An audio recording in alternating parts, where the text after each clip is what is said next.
मैं सफदर अली खान रोजनामा सरजमीन के YouTube channel से आपके साथ मुखातिब हूँ। आज जिस अहम इशू पर हम आपसे बात करना चाह रहे हैं वो है 2022 का सैलाब। इस सैलाब ने पाकिस्तान की करीब करीब 60% आबादी को इफेक्ट किया और इस सैलाब ने पाकिस्तान की मईशत और फूड सिक्योरिटी पर ख़ास तौर पे असर किया। इस सैलाब से हमारे मुल्क में एक इंसानी अलमिये ने जन्म लिया और लोगों के घर, मकानात, अमलाक और उनकी खेती बाड़ी तबाह बर्बाद होकर रह गई, जिसकी वजह से लातादाद लोग बेघर हुए। उनके फसलात, जानवर जो हैं वो तबाह हो गए। अक्सर अमवात भी हुई और इस अलमिये ने पाकिस्तान की एक तरह से हम कह सकते हैं कि बुनियादों को हिला कर रख दिया।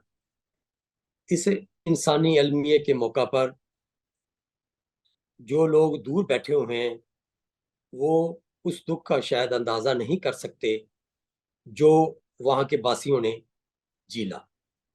और लोगों ने अपनी आंखों के सामने अपने माल मुआशी, अपने अजीजों कारब को डूबते हुए देखा, जिसका दुख शायद वो जिंदगी भर न भुला सके, क्योंकि अमलाक और मकानात तो दोबारा तामीर हो जाते हैं, इंसान को मिल जाती हैं ये चीज़ें, लेकिन जिन प्यारों से वो लोग महरूम हुए उनको शायद वो दोबारा कभी जिंदगी में फिर ना देख सके। तो इस अलमिये पर मैं इंतहाई अपने एक मोहतरम शख्सियत से बात करूंगा, जनाब जावेद अयाज खान साहब से, जो कि सीनियर सहाफ़ी हैं, सीनियर जर्नलिस्ट हैं और इसके साथ कालम नगार हैं। मैं जनाब जावेद अयाज खान साहब आपको रोज़नामा सरज़मीन के यूट्यूब चैनल पर खुशामदीद कहता हूँ और आपसे उन हालात पर रोशनी डालने की गुजारिश करूंगा जो आपने इस मौका पर अपनी आंखों से देखे।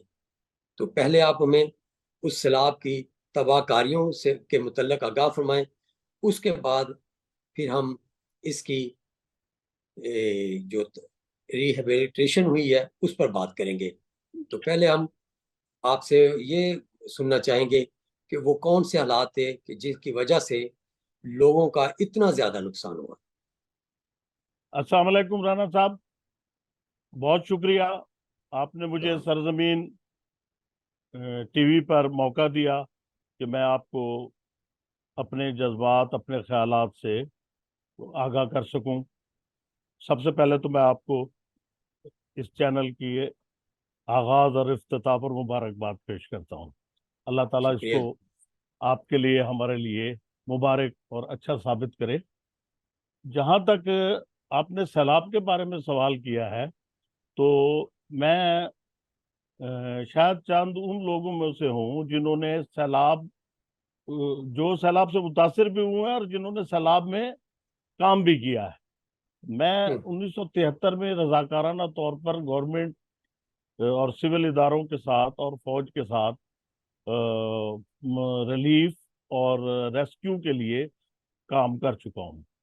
लेकिन ये जो सैलाब 2022 का था, ये थोड़ा सा मुख्तलिफ था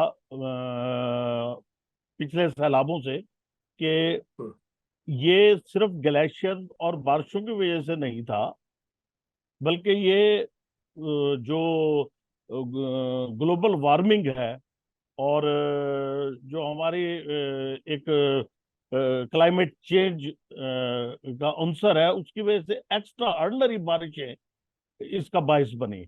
और वो इस कदर तेज थी कि उन्होंने संभलने का लोगों को मौका ही नहीं दिया। सैलाब पहाड़ों से निकला तो वो चंद ही दिनों में मैदानी इलाके में पहुंच गया और उसने तबाही मचा दी। दुरुस्त। ये हमारी खुशकिस्मती है कि गैर मुतवक्का तौर पर हमारी जो अमवात है, वो जो जिस सैलाब में डूबने वाले लोगों की तादाद है, वो बहुत इस तूफान और सैलाब के हिसाब से कम है। हमारे हम्म, पास जो कुल लोग इस सैलाब में अल्लाह को प्यारे हुए, उनकी तादाद सिर्फ 1200 है। ये एज पर हम्म, डिजास्टर मैनेजमेंट वालों के तखमीने के मुताबिक है।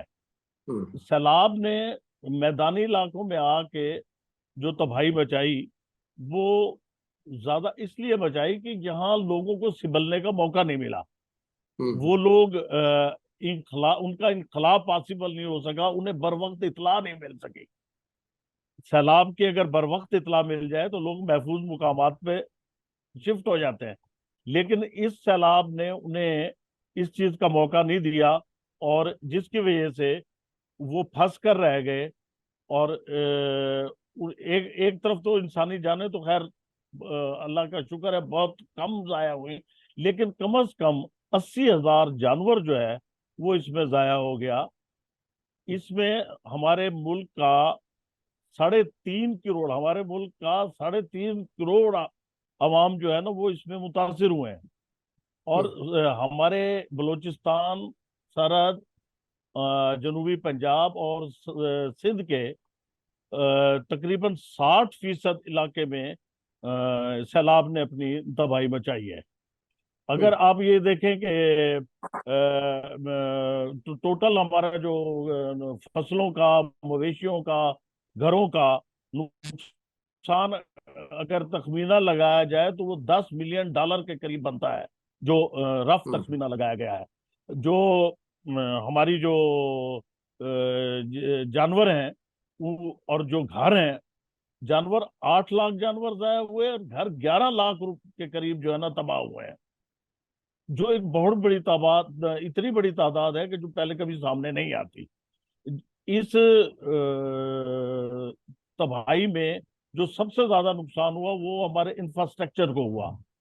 हमारी रोड्स, रेलवे, नहरी निजाम, स्कूल्स, हॉस्पिटल, सब इसकी नजर हो गए। और जैसे कहा ना, यहाँ हू का आलम था, हर तरफ पानी पानी नजर आता था।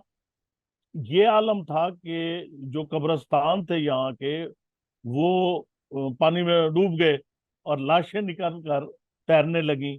और जो लोग सैलाब में मर रहे थे, उनको दफनाने के लिए और उनका जनाजा पढ़ने के लिए पानी की वजह से जगह नहीं थी। ये इसकी तबाही का आलम था। बच्चे माओ के सामने डूबे, जब तक रेस्क्यू पहुंची तब तक वो डूब चुके थे। फिर ये देखें कि बस्तियां की बस्तियां, इतना शदीद सैलाब तक बस्ती की बस्तियां तबाह हो गई, नाम निशान मिट गए, पता ही नहीं लगता तो था कि यहाँ। जी जावेद, तो जावेद जी सर। इलियास खान, इस इन हालात में जी फिर किस तरह हमारे लोग इससे उदा बरा हुए, जी और हुकूमत और हमारी अफवाज ने जी किस तरह मदद की, और इस वक्त जो हमारे वहाँ के किसान भाई हैं, वहाँ के रहायशी हैं, जी जिनकी इतनी अलमनाक हालात उनके लिए पैदा हो चुके थे, तो उसमें इस वक्त क्या सूरत हाल है? क्या गंदम जी की फसल वो बर वक्त काश्त हो सकी थी? और अगर हुई थी तो इस दफा वो कह रहे हैं कि बम्पर जी, क्रॉप्स बम्पर हमारी खराब है। अल्हम्दुलिल्लाह हुई है। जी जी जी तो उसकी क्या सूरत हाल है? थोड़ी सी इस पे भी रोशनी डालें। जी और इस वक्त जो रोड्स हैं और जो बेसिक स्ट्रक्चर है, वो जी किस हद तक बहाल हो सका है? जी और जो हमारे अदारे हैं रेस्क्यू के, या प्राइवेट अदारे फलाह आमा के काम करते हैं, वो क्या इस वक्त भी लोगों के साथ इन टच हैं, या कि वो अब लोग अपना काम छोड़ छाड़ के फारग हो चुके हैं? और क्या इस वक्त भी कोई ऐसी सूरत हाल तो नहीं है कि कुछ लोग लावारिस अभी भी बैठे हों, और उन्हें खुराक या घरों के लिए कोई अमदाद, कोई इस तरह की और कोई ज़रूरत है? तो उसके लिए भी यकीनन हमें अपनी हुकूमत से और उन फलाही अदारों से एक दफा फिर अपील करनी चाहिए, अगर उसकी जरूरत है तो इस पे भी जरा बराए मेहरबानी आप थोड़ी रोशनी डालें। मैं सैलाब या किसी भी आफत में मामूल की इमदादी कार्रवाइयों का आगाज हमेशा रेस्क्यू से होता है।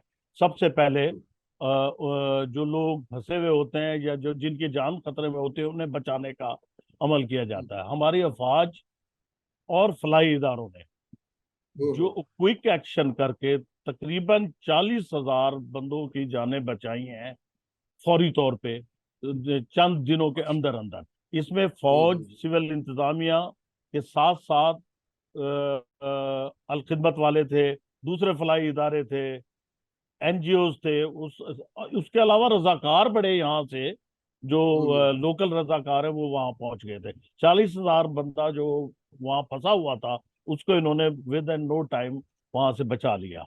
जो पहले रेले में बह गए, बाकी लोग बच गए। रेस्क्यू के बाद दूसरा मरहला हमेशा आफात और सैलाब में आता है उनको रिलीफ देने का। तो हमारी अफवाज ने 137 रिलीफ कैंप इमीडिएटली कायम किए। हेलीकॉप्टर्स और कश्तियों से उन लोगों को रिलीफ कैंपों तक पहुंचाया और उन्हें खुराक, पानी और मुहैया किया। एक और इसमें जो ट्रेजिडी होती है वो ये होती है कि सैलाब के दौरान सांप और जहरीले कीड़े जो है उसके डसने से बड़ी अमवात हो जाती हैं। और दूसरे नंबर पे ये होता है कि जो बर वक्त खुराक ना मिलने से भूख प्यास का आलम हो जाता है। और वबाएं, जब ये सैलाब आता है तो अपने साथ वबाएं लेके आता है। तो रिलीफ सेंटर्स में इन्होंने पाकिस्तान आर्मी ने खास तौर पे मेडिकल कैंप्स, बड़े हर रिलीफ कैंप के साथ एक मेडिकल कैंप का साथ काम शुरू कर दिया। तो बीमारियां फैलने की वजह से अमवात में कमी आई, कंट्रोल हो गई बीमारियां। ये एक बहुत बड़ा काम था जो पाकिस्तानी अफवाज और फलाही इदारों ने किया। हर इदारे ने अपना कैंप मेडिकल का भी लगाया था, रिलीफ का भी लगाया हुआ था। लोगों ने इस मौके पे जिस जज्बे का मुजाहरा किया है वो दीदनी था। सादकाबाद से हमारे करीबी इलाकों से जो महफूज थे, इस कदर खाना, इस कदर सामान वहां भेजा गया है जिसका कोई शुमार करना नामुमकिन है। और रिलीफ, फौरी रिलीफ उन्हें मिल गया। अब दूसरा रिलीफ में जो चीज होती है वो होती है वहां तक पहुंचने के रास्ते को आर्जी तौर पर दुरुस्त कर दिया जाए। पाकिस्तान आर्मी और सिविल इंतजामिया ने उन रास्तों की मरम्मत की ताकि वहां तक रसाई हो सके। तो वो बड़ी जल्दी इन्होंने कर ली। इसके बावजूद अगर आप देखें तो 3500 किलोमीटर सड़कें डैमेज हुई हैं एक इतला के मुताबिक। जो अभी मेरा ख्याल शायद 4-5 साल के अंदर जाके फिर दोबारा से मुकम्मल होगी, उसके लिए वक्त चाहिए। इसी तरह 172 पुल जो हैं वो टूटे हैं जो उन रोड्स को मिला रहे थे। अच्छा, नहरी निजाम पूरा खत्म हो गया, और नहरी निजाम खत्म होने से पानी को निकालना मुश्किल हो गया इनको। तो मैं नहरी, इस मौके पर आपसे आपकी तवज्जो इस बात की तरफ दिलाना चाहूंगा जी, कि क्या अब काम कंटिन्यूसली हो रहा है वहाँ? जो यूनिसेफ या यूएनओ की अंडर एनजीओज और इदारे हैं वो इस वक्त काम हम्म। जारी रखे हुए हैं वहाँ। और जो और हमारे हुकूमत इदारे हैं, सिंध या हकू, हुकूमत हुकूमत पंजाब जो हुकूमत जी जी रोड्स रोड्स और ये जो है पुल वगैरह, इनकी जी, इनकी तामीरात भी हो रही हैं? इनकी तामीरात हो रही है साथ साथ, लेकिन इसको वक्त लगेगा, ये इतनी जल्दी पॉसिबल नहीं है। रेलवे नहीं। ट्रैक, इन्होंने रेलवे ट्रैक की मरम्मत कर दी है, रेलवे जारी उशारी हो गया वहाँ, लेकिन जो ब्रांच लाइन है वो अभी तक ऑपरेटिव नहीं है। तो जरिए जमीनों की क्या सूरत हाल है? जरिए जमीनों पे जिस वक्त सैलाब आया तो वहाँ कपास की फसल मौके पे मौजूद थी, जो हम्म। पानी खड़ा होने की वजह से बिल्कुल तबाह हो गई। तो पिछले साल हमारी जो कपास की मुल्क की टारगेट से वो पूरे नहीं हो सके, बहुत कम कपास हुई है, बल्कि अगर ये कहा जाए कि ना होने के बराबर कपास हुई है। उसके बाद जब जहां ये सैलाब का पानी जहां जहां तक पहुंचा वहां गंदुम की बिजाई करने में लोग कामयाब हो गए वापस जाके। तो इस साल सैलाब के पानी से जरखेज हो जाती है जमीन। तो इस साल बम्पर क्रॉप गंदम की हमारी हुई है, जो पिछले 10 सालों में का रिकॉर्ड है कि कभी इतनी माशा। गंदम नहीं हुई। जहां सैलाब का एक बहुत बड़ा नुकसान हुआ है, वहां अल्लाह ताला ने उन्हें, एक तो गंदम बम्पर हुई, एक रेट बेहतर हो गया उनके हालात। अच्छा, दूसरा है उनकी रिहैबिलिटेशन का मरहला, तीसरा और आखिरी जो है वो, उसके तीन तरीकाकार होते हैं। एक तो यह है कि लोग अपनी मदद आप के तहत वहां अपने घरों को दोबारा से तामीर करते हैं। दूसरा, गवर्नमेंट गवर्नमेंट, यूएनओ, एनजीओज और फलाई इदारे और कुछ मुखैर हजरात भी वहाँ कंस्ट्रक्शन का काम कर रहे हैं। जैसे अभी हदीका कियानी ने 100 छोटे छोटे घर बना के सैलाब जदगार में तकसीम की है। इसी तरह बहुत सारे लोगों ने वहाँ, जो अपने नाम को तो जाहिर नहीं करना चाहते, लेकिन वो काम वहाँ कर रहे हैं। लेकिन इसके बावजूद ये इतना बड़ा डिजास्टर था कि अभी तक लोग उससे मुतासिर हैं, और चंद बस्तियों और उसमें वो रिलीफ कैंपों में मौजूद हैं। और जो बस्तियों में वापस चले गए हैं, वहां वो टेम्परेरी झुग्गियां वगैरह बना के फिलहाल बैठे हैं और खुले आसमान के तले बैठे हैं। ये सर्दी उन्होंने इंतहाई सख्त हालात में गुजारी है। और अंदाजा मेरा ये है कि ये जो टोटल अगर हम देखें कि रिहैबिलिटेशन का काम जो हुआ है वो 30 से 35% से ज्यादा नहीं हो सका। अभी 70% या 65% काम वो है जो अभी होने वाला है वहाँ। लोग लोग जो हैं वो ज्यादातर अपनी मदद आपके तहत कर रहे हैं, और अपनी फसलें भी काश्त कर ली हैं उन्होंने। लेकिन पानी सैलाब के मुख्तलिफ जगहों पे अब भी खड़े हैं। जो एक जो रास्ते में जब आप जाएं वहां, तो रास्ते में आपको नजर आएगा कि सैलाब अभी मौजूद है। और मैं आपसे ये भी पूछना चाहूंगा जी कि क्या पानी के निकास का कोई सिस्टम भी डेवलप किए करने की कोशिश की जा रही है, कि जी अल्लाह ना करे, खुदा ना खास्ता, अगर दोबारा किसी वक्त पानी का रैला कोई आता है, तो उसकी सुना है कि पहले गुजरगाहें जो है वो बंद बंद थी। जी तो क्या इस पे भी कोई काम या तवज्जो दी है कि उन देखिए, गुजरगाहों को खोला जाए और पानी का निकास हो सके? ये सबसे पहला तो नहरी निजाम का की बहाली जो है ना, वो मिशन था कि नहरें हमारी बहाल हो जाएं, ताकि पानी फैलने की बजाय वो उनमें सिमट के आ जाए और समंदर में चला जाए। जो गुजरगाहें पुरानी थी, एक्चुअल जो गुजरगाहें थी वो बलूचिस्तान के इलाके से ज्यादा थी, जो बंद कर दी गई थी, जिनके बारे में कहा जाता है पंजाब से तो जो इलाका चल रहा है वो तो वो उसी तरीके से है। यहाँ गुजरगाहें डीजी खान में थी, जो रोद कोई आती है और वो गुजर के दरियाओं में गिर जाती थी, या फिर बलूचिस्तान से थी।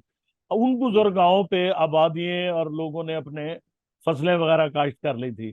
जैसे हमारे सतलुज दरिया के दरमियान जब पानी नहीं होता तो लोग फसलें काश्त कर लेते हैं। तो वो अब वो रास्ते खोल के कोशिश की जा रही है कि अगर आइंदा इस तरीके से पानी आए तो वो इन रास्तों से दरियाओं तक पहुंच जाए और फिर दरिया के रास्ते समंदर में दाखिल हो जाए। उसके लिए ये शायद इतनी जल्दी पॉसिबल ना हो, लेकिन पॉलिसी इसमें बनाई गई है, जिस पे अमल करके शायद 1-2 साल में ये कामयाबी हमें इसमें मिल जाए। जी मैं बहुत शुक्रगुजार हूँ जी। जी ये एक ऐसा कौमी अलमिया था जी जिस पर मैं आपके आपसे जो मौजूदा सूरत हाल है जी वो कौम के सामने आपके जरिए लाना चाहता था, ताकि हमें उधर के हालात का पता चल सके लोगों को, कि उधर हमारे भाइयों का जो सैलाब मुतासरीन थे इस वक्त उनकी सूरत हाल क्या है। उस पर आपने बहुत सैर हसल गुफ्तगू फरमाई और हालात का जायजा पेश किया।